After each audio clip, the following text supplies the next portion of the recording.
how to repair this massive hole in the Chernobyl nuclear plant's protective shield. That's the question Ukrainian officials are wrestling with more than 2 months after the steel structure was punctured, apparently by a Russian drone. They have to come up with a longer-term plan, which will be very extensive, very complicated, and potentially horrendously expensive.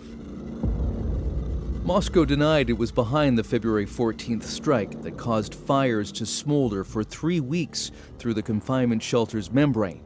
Radiation levels outside have stayed normal, officials say, but sealing the hole hasn't been possible because it sits above the crumbling sarcophagus that encases the radioactive remains of a crippled reactor. How can you fix a roof space where the higher you go up in the building, the higher the radiation levels? They're so high next to the actual sarcophagus that you can't work above it. The confinement shield was completed in 2019 at a cost of $2.2 billion, with some 45 countries contributing.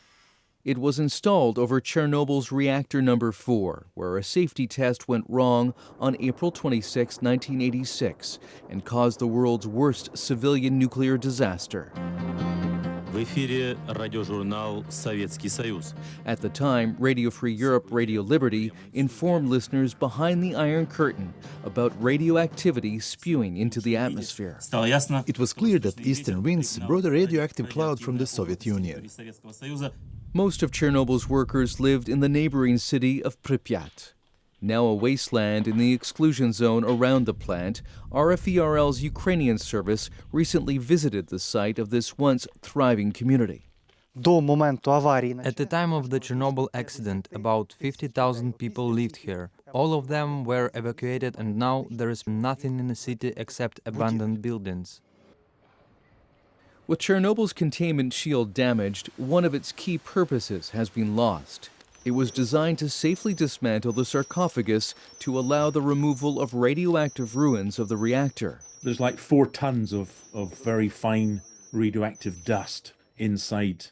The temporary rail track used to install the shield has since been dismantled, meaning the steel structure can't be moved safely to the side for repairs. Of course, whether or not they can reinstall the rail system, move the shelter back, what does it actually mean to do repairs on that structure?